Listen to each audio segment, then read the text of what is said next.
نعرہ تکبیر، نعرہ تکبیر۔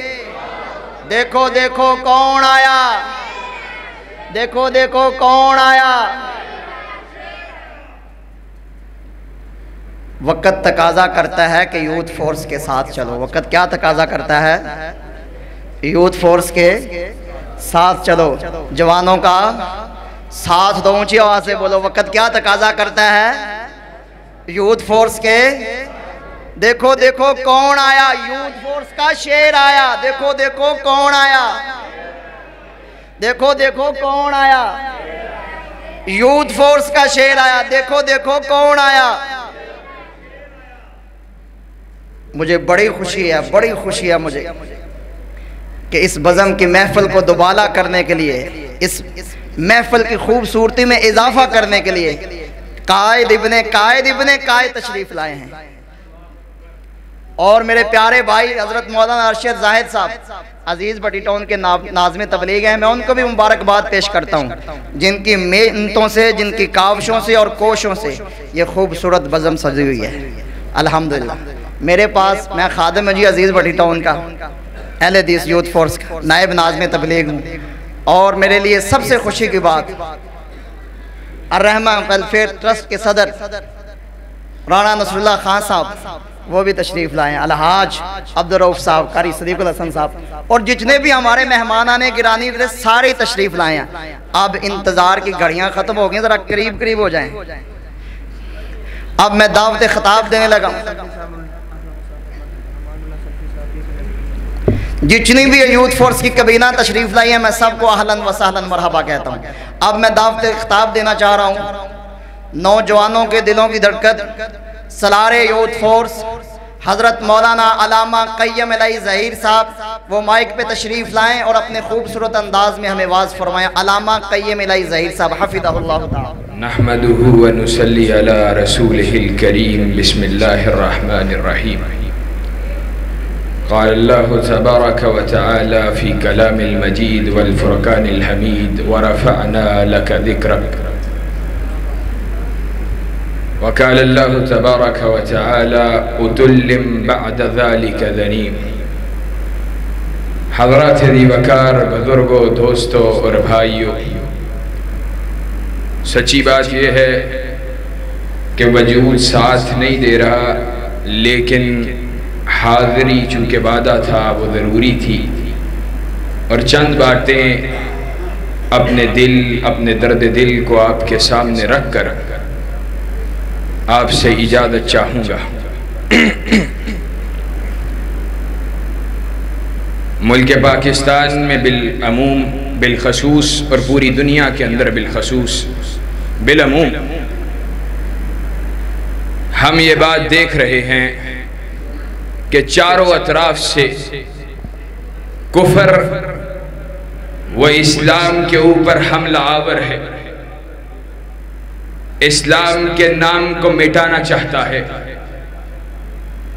مسلمانوں کے دلوں سے دینی حمیت کو، غیرت کو، شعور کو کھرچنا چاہتا ہے۔ اور سچی بات یہ ہے، جو حقیقت ہو اس کا اعتراف کرنا چاہیے۔ کسی حد تک وہ اپنے ٹارگٹ کے اندر کامیابیوں کو حاصل بھی کر رہا ہے۔ میرا نوجوان وہ دینی غیرت و حمیت سے آج دور ہوتا چلا جا رہا ہے۔ یہ جلسے، یہ جلوس، یہ کانفرنسیں اور یہ پروگرام کسی حد تک کانوں کے چسکوں کے لیے رہ گئے ہیں۔ بعض باتیں معذرت کے ساتھ کچھ تلخ لگیں گی، لیکن گرچہ ہو مشاہدہ حق کی گفتگو، بنتی نہیں ہے بات باداؤ ساغر کہے بغیر، کہ آج اگر چراغوں میں روشنی نہ رہی ہے تو تیل دینے والوں کا بھی قصور ہے.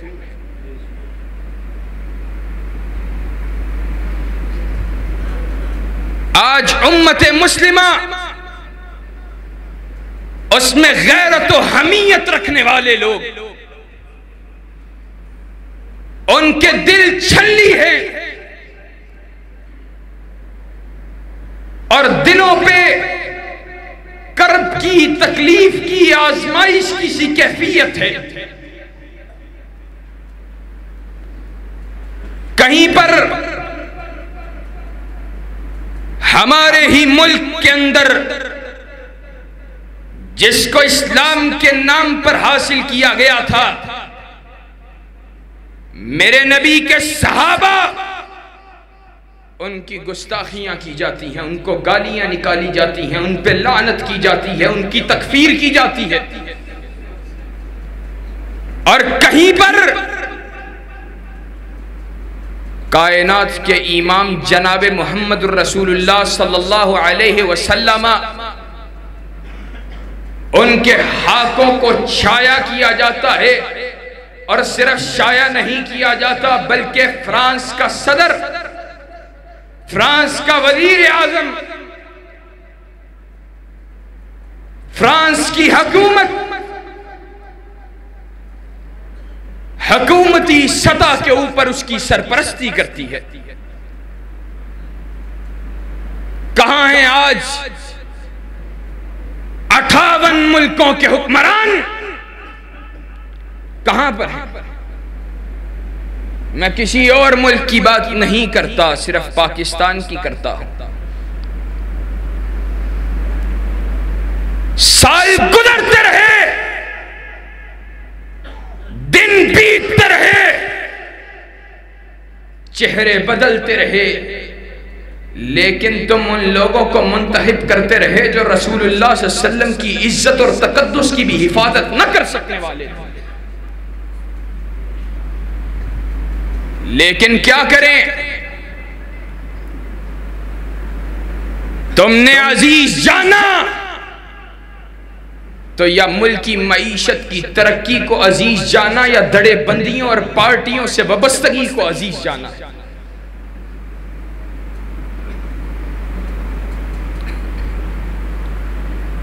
آج رسول اللہ صلی اللہ علیہ وسلم کی توہین ہوتی ہو. امام مالک نے کہا تھا، کہا ما بکاء الامہ بعد شتم نبیہا، کہا اس امت کو زندہ رہنے کا حق حاصل نہیں ہے جس کی زندگی کے اندر اس کے نبی کی توہین ہوتی ہو.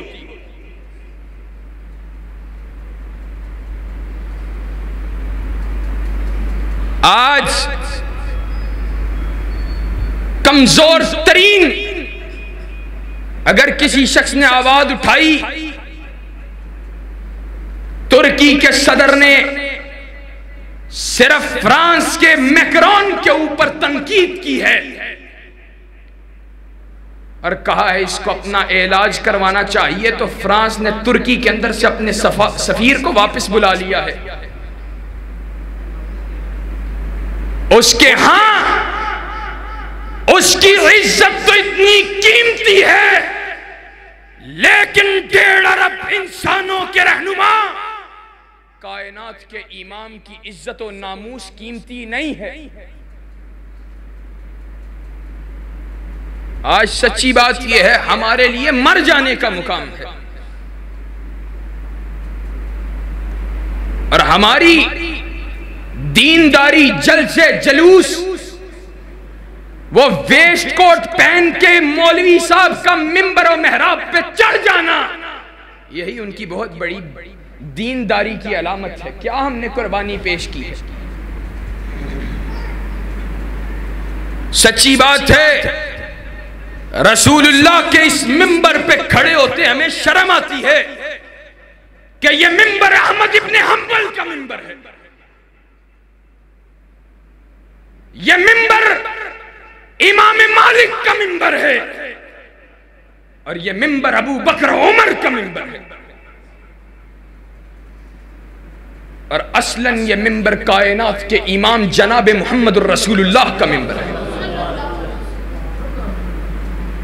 یہ ان کے غلاموں کا اور ان غلاموں کا ممبر ہے جنہوں نے ماروں کو برداشت کر لیا، جنہوں نے تکلیفوں کو برداشت کر لیا، جنہوں نے ہر قربانی کو دینا گوارا کر لیا، کوڑوں کو سہنا اپنی پشت پہ گوارا کر لیا، لیکن اپنی قربانیوں کے ساتھ عزم، حوصلے اور استقامت سے اس بات کو ثابت کر دیا کہ کائنات کے امام کا ماننے والا وہ ہے جو کٹنا تو گوارا کر سکتا ہے لیکن دین کے اوپر سمجھوتا کرنا گوارا نہیں کر سکتا.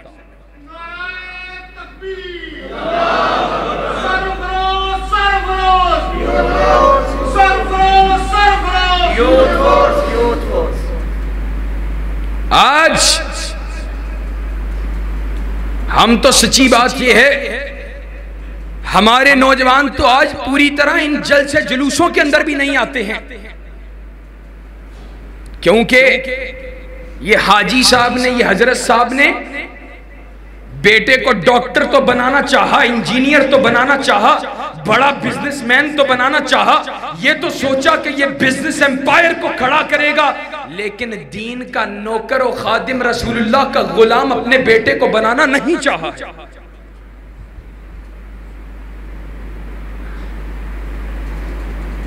کاروباری ضرور بناؤ، تاجر بھی بناؤ، انجینئر بھی بناؤ، ڈاکٹر بھی بناؤ،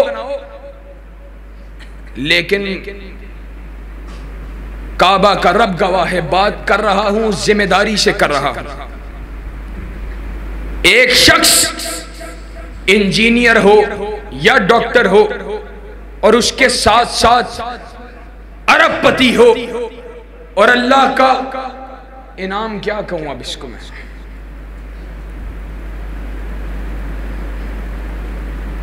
اور اس کے ساتھ ساتھ کوئی بڑی کرسی بھی اس کے پاس موجود ہو، سب سے بڑی کرسی، وزارت عظمیٰ کی کرسی بھی اس کے پاس ہو، یا پوری دنیا کا بادشاہ کیوں نہ ہو، مادیت کی دنیا کے اندر کوئی ایسی چیز اس کے پاس جو موجود نہ ہو،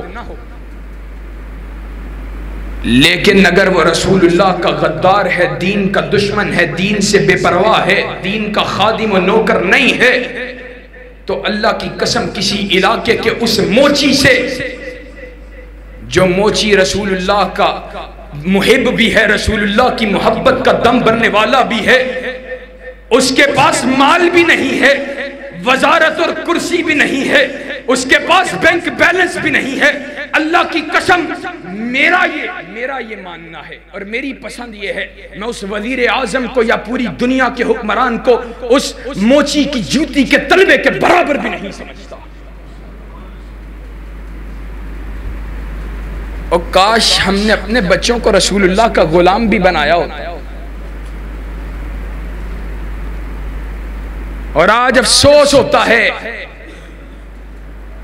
جب ہم رسول اللہ کے گستاخ اس کی سزا کو بیان کرتے ہیں تو لوگ، جناب آپ مولوی صاحب بہت متشدد رویہ رکھتے ہیں، آپ کی فکر کے اندر تشدد ہے، آپ کی یہ فکر جو ہے نا اسلاف کی فکر کے اوپر اس کا انحصار نہیں ہے. ہمیں تو نہیں پتا تمہارے اسلاف کون ہیں. ہمارے اسلاف وہ تو ابن تیمیہ ہے جس نے الصارم المسلول لکھی اور گستاخ رسول کی سزا سرطن سے جدا کے اوپر ایک ذخیم ترین کتاب لکھ کر اس بات کو ثابت کیا کہ رسول اللہ کے گستاخ کی سزا سرطن سے جدا کے علاوہ کچھ بھی نہیں. اور یہ بات میں کوئی اپنے گھر سے گڑ کے نہیں لایا، یا ابن تیمیہ نے بھی گھر سے نہیں گڑی ہے. ابن تیمیہ نے اس مسئلہ کے اندر اجماع امت کو نقل کیا ہے کہ رسول اللہ کے گستاخ اس کو زمین پہ زندہ رہنے کا حق حاصل نہیں. اور ہم آج افسوس کی بات ہے کسی ایک شخص کی گستاخی ہو جائے تو دنیا کے اندر ایسے واقعات بھی منظر عام پہ موجود ہیں. ایک ایک شخص کی عزت اس کی وجہ سے کسی نے اس کو ڈی فیم کیا، کسی جریدے نے، کسی ادارے نے، کسی اخبار نے، کسی ٹی وی نے، اس نے عدالت کے اندر سو کیا، عدالت نے جرمانے کے طور پہ، ہرجانے کے طور پہ ملین پاؤنڈ کا ہرجانہ دلوایا اس شخص کو کہ تو نے اس کی عزت اس پہ حملہ کیا ہے، تو اس کو ملین پاؤنڈ ادا کر بدلے کے اندر. اللہ کی قسم پوری امت مسلمہ 10 دفعہ دنیا سے ختم ہو جائے، رسول اللہ صلی اللہ علیہ وسلم کی گستاخی سے چھوٹا واقعہ. اور آج کہتے ہیں رسول اللہ تو معاف فرما دیا کرتے تھے. رسول اللہ صلی اللہ علیہ وسلم کے پاس اختیار تھا، تیرے پاس نہیں ہے. تو وہ حدیثیں کیوں نہیں پڑھتا جو رسول اللہ صلی اللہ علیہ وسلم نے گستاخ رسول کی سزا اپنی زبان سے بیان کی؟ اور صرف بیان نہیں کی بلکہ حکم دے دے کے کہا ملے برأس کعب بن اشرف. کون ہے جو میرے لیے کعب بن اشرف کا سار لے کے آئے؟ کیا کیا کعب بن اشرف نے بھائی؟ اس نے اللہ اور اس کے رسول کو ایذا دی ہے. کعب بن اشرف کے گردن کا مطالبہ کائنات کا امام خود کر رہا ہے. صحابہ کے اندر پکار کے پوچھ رہا ہے کون ہے جو اس عظیم سعادت کو حاصل کرے. اور فتح مکہ کے موقع پہ انس بن مالک رضی اللہ تعالی عنہ روایت کرتے ہیں، کہا کائنات کا امام داخل ہوا مکہ کے اندر، وَعَلَى رَأْسِهِ مِغْفَرٌ، آپ کے سر کے اوپر خود تھی. آپ نے اس خود کو اتارا. ثُمَّ جَاءَ رَجُلٌ، ایک شخص آپ کے پاس آیا، کہتا ہے ابن الخطل متعلق من نستار الکعبۃ. ابن خطل جو آپ کا گستاخ ہے وہ اس وقت کعبۃ اللہ کے پردوں کے ساتھ لٹکا ہوا ہے، ان کے اندر چھپا ہوا ہے، بتلائیے کیا حکم ہے؟ وہ فتح مکہ کہ جب رسول اللہ نے اپنے ہر دشمن کو معاف کر دیا، عام معافی کا اعلان کر دیا. لیکن جو کائنات کے امام کو سب کیا کرتے تھے، جو گستاخی کیا کرتے تھے آپ کی شان کے اندر، ان کے بارے میں کائنات کے امام نے کیا کہا؟ کعبۃ اللہ کی حرمت اپنی جگہ پر، لیکن گستاخ رسول کی سزا یہ ہے کہ اس کو کعبۃ اللہ کے پردوں کے ساتھ لٹکے ہوئے بھی گردن کو وجود سے علیحدہ کر. اور ایک واقعہ کائنات کے امام نے حکم دیا، امر رسول اللہ صلی اللہ علیہ وسلم بقتل الحویرث بن نکید فی فتح مکہ وکان ممن یعذر رسول اللہ صلی اللہ علیہ وسلم. اللہ کے رسول نے حکم دیا حویرث بن نکیس کے قتل کا، اور وجہ یہ ہے کہ وہ اللہ اور اس کے رسول کو تکلیف پہنچایا کرتا تھا. اور آج ہم بھی کس قدر سادہ ہیں. ان حکمرانوں سے مطالبہ کرتے ہیں کہ تم بیانوں کو جاری کرو کہ جن کی اپنی حکومتوں کے اندر، جن کی اپنی ٹیریٹری کے اندر رسول اللہ کے عظیم صحابہ کو گالیاں دی جاتی رہی، لیکن ان کے سروں پر جو تک نہیں رہی. اور پھر بل بناتے ہیں، جناب یہ اس چارٹر کے اوپر علماء کے سگنیچرز موجود ہیں، اس کی وائلیشن نہیں ہونی چاہیے. جناب ملک کو بڑا خطرہ ہے دہشت گردی سے، ملک کو خطرہ ہے فرقہ وارانہ فسادات سے، اور تم جڑ کو کیوں نہیں پکڑتے؟ جاؤ، حضرت شہید نے کہا تھا جاؤ لے جاؤ ان بلوں کو اپنی بلوں میں. ہمیں صدیق و فاروق کی حرمت کے مقابلے پہ کوئی بل بھی منظور نہیں. تم رسول اللہ صلی اللہ علیہ وسلم کے صحابہ کے گستاخوں کو پھٹے لگاؤ، تم ان کو سزا دو، ہم اللہ کے فضل و کرم سے تمہارے ساتھ فرقہ وارانہ کشیدگی کو حل کرنے کے لیے تمہارے ساتھ میدان میں کھڑے ہونے کے لیے تیار ہیں، اور اللہ کے فضل و کرم سے صرف باتیں ہیں، ہائپ ہے۔ جتنا سیاستدان ایک دوسرے کو آئے روز گالیاں نکالتے ہیں، کبھی علماء کو بھی دیکھا ہے ایسے گالیاں نکالتے، ادھر کا ڈھکن کبھی ادھر، کبھی ادھر، کبھی ادھر، کبھی ادھر۔ آج اس کو گالیاں نکالتا ہے، آج اس کو اپنا امام مانتا ہے، کل اس کو گالیاں نکالتا ہے، اس کو پھر اپنا امام مان لیتا ہے۔ نہ جن کا کوئی کردار، نہ جن کی کوئی گفتار، آج وہ ہم لوگوں کے اوپر مسلط ہو گئے ہیں۔ اور سچی بات ہے، درد دل کے ساتھ کہنا چاہتا ہوں، اس کے اندر ایک بہت بڑی وجہ ہے کہ علماء نے اپنے تشخص کو پہچانا نہیں ہے، مذہبی لوگوں نے اپنے حیثیت کو پہچانا نہیں ہے۔ ہم اللہ کے فضل و کرم سے رسول اللہ صلی اللہ علیہ وسلم کے دین کے نوکر و خادم ہیں، غرور کے لیے نہیں کہہ رہا، لیکن دین کی نوکری نے یہ اعتماد اللہ کے فضل سے عطا کیا ہے کہ عمران خان جیسے حکمرانوں کو اپنی جوتی کے برابر بھی نہیں سمجھتے۔ بھئی تمہارے پاس اضافی کیا ہے؟ ہمارے پاس ایک چیز اضافی ہے اللہ کے فضل سے، اور وہ رسول اللہ صلی اللہ علیہ وسلم کی غلامی ہے، اگرچہ کمزور ہے، غلامی میں کمزور ہے۔ اور سچی بات یہ ہے، آج ایک طبقہ وہ رسول اللہ کے صحابہ کی گستاخیاں کرتا ہے اور کہتا ہے ہم نہیں مانتے، حضرت شہید نے کہا تھا تم نہ مانو، عرش والا مانتا ہے، چوڑے چمار نہ بھی مانے تو کوئی پرواہ نہیں۔ اور جن کو مقام عرش والے نے عطا کیا ہے، ان سے کوئی دوسرا مقام چھین سکتا۔ اور سچی بات یہ ہے، ہم کمزور ہیں۔ کبھی کبھی میں نے پچھلے دنوں ہری پور میں بھی کہا تھا، کبھی کبھی وجود ساتھ دینے سے انکار کر جاتا ہے، حالانکہ جوان ہیں، سوچتے ہیں یار کہاں پہ پھر رہے ہیں۔ کل صبح فجر کا اٹھا ہوا ہوں، رحیم یار خان سے منڈا پنڈ فیصلہ آباد، اسی رات کو تقریر، صبح فجر کے بعد پھر فیصلہ آباد درس، پھر وہاں سے تانلیاں والا یہاں پہ ڈائریکٹ آ رہا۔ کبھی کبھی وجود ساتھ دینے سے انکار کر دیتا، لیکن میں نے کہا تھا جب حوصلہ پست ہوتا ہے تو رات کو حضرت شہید کا چہرہ سامنے آ جاتا ہے۔ جب تک سورج چاند رہے گا، جب تک سورج چاند رہے گا، اور وہ چہرہ ہم سے سوال کر رہا ہوتا ہے، ابھی سے تھک گئے ہو، ابھی سے کمزور پڑ گئے ہو،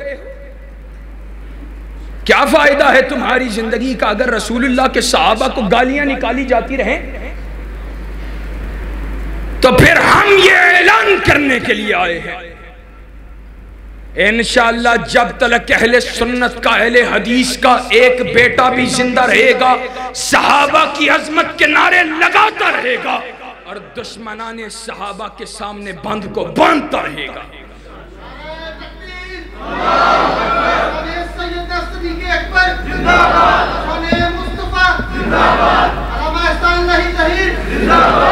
انشاءاللہ سمع انشاءاللہ، جب تلک جسم میں جان باقی ہے، جب تلک منہ میں زبان باقی ہے، جب تلک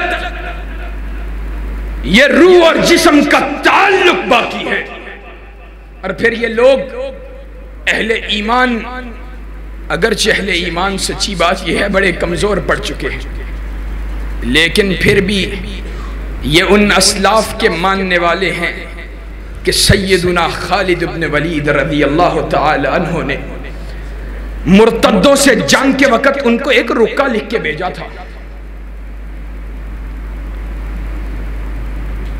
منکرین ختم نبوت ان کے سامنے سفارہ ہوتے ہوئے ایک رکا لکھ کے بھیجا تھا۔ اس رکے میں کیا لکھا ہوا تھا؟ کہا لقد جئتکم بقوم یحبون الموت کما تحبون الحیات، کہا میں تمہارے مقابلے پہ ایسی قوم کو لے کے آیا ہوں جو موت سے اس طرح پیار کرتی ہے جس طرح تم زندگیوں سے پیار کرتے ہو۔ ہم تو اللہ کے فضل و کرم سے ان اسلاف کے ماننے والے ہیں، کٹنا گوارا کر سکتے ہیں، مر جانا گوارا کر سکتے ہیں، لیکن صدیق و فاروق ان کے در کی چاکری اور نوکری کو چھوڑنا گوارا نہیں کر سکتے۔